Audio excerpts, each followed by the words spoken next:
Okay, so as we have already seen that we are going to discuss about the expression of the force between the two parallel current carrying wires.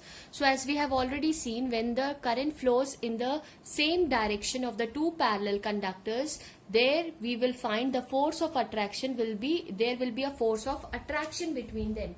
And when the current flows in an opposite direction, we find that the force will be, they will experience a repulsive force in it. So here we have considered the two conductors which have the current I1 and I2 in them, okay, and which will be separated by a distance r, okay. Now because of this I1 is producing or generating a magnetic field. Because of this I1, there will be a magnetic field on this conductor I2, and here the magnetic field because of the current I2 in the I1, okay. So we will name this conductor as A and B, and the another conductor I named as C and D, okay.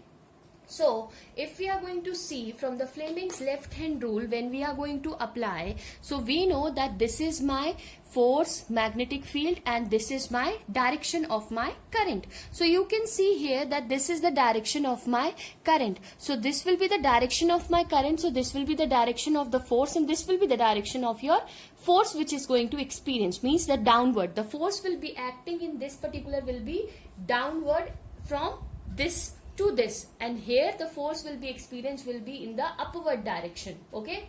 So this is the force F1 which is acting here, and here the force which we are going to find, sorry, this is the force which we called F2 and this is the force which we called F1, okay.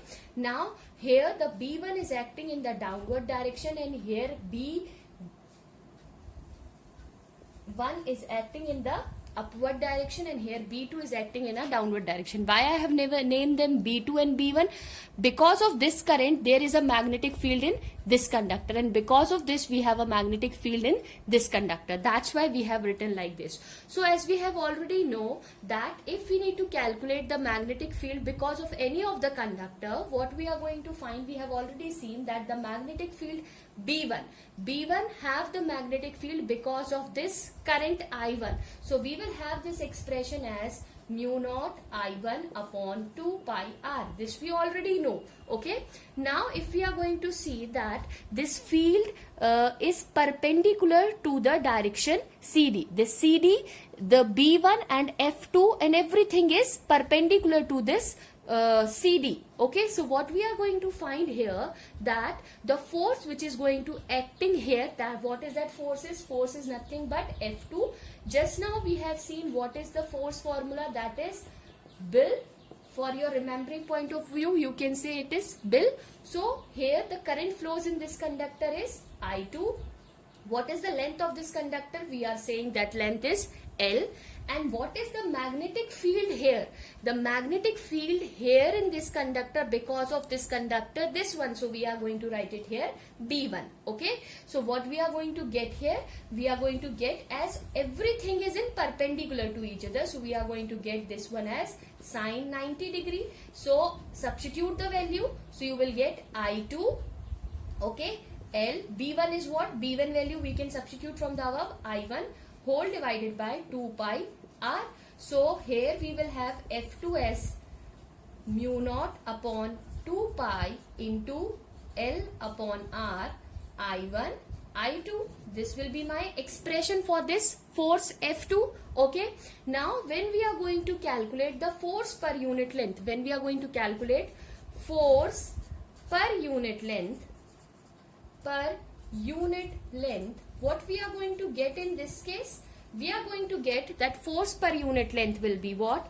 That is nothing but F2 upon L. So when I am going to substitute my value here, I will found that L will get cancelled from the above expression. So L get cancelled. So F2 we will have as mu naught upon 2 pi I1 I2 upon r. This is the expression for your force, okay. This is the expression for your force. So here we have seen that we will have the force F2 as what? Mu naught upon 2 pi I1 I2 upon r. So this is the force which we have obtained on CD, and that force which we have here seen because of the magnetic field, because of the current which is flowing in this conductor AB. Okay, now if you will see that if we are going to calculate the same force on CD, the same force we are going to calculate in EB because of CD, so we will get the same expression.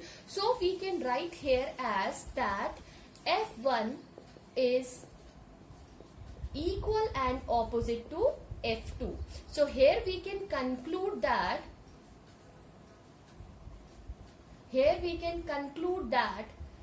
the same or parallel conductor have force of attraction. They will have the force of attraction. If we will have the current or conductors in anti-parallel direction, we will find that the force between them will be repulsive in nature. Okay, so now we are going to talk about the 1 ampere. Now what is this 1 ampere? 1 ampere is defined as that when a current I1 is equals to I2, we assume that the current flows, that is 1 ampere, and the resistance, or we can say that distance we have between the two parallel plates is 1 meter. Then from here we will get the expression as mu naught upon 2 pi I1 I2 upon R. So when we are going to substitute, we will find after substituting only 2 pi upon mu naught. So after solving this, you will get here as 2 into 10 to the power minus 7.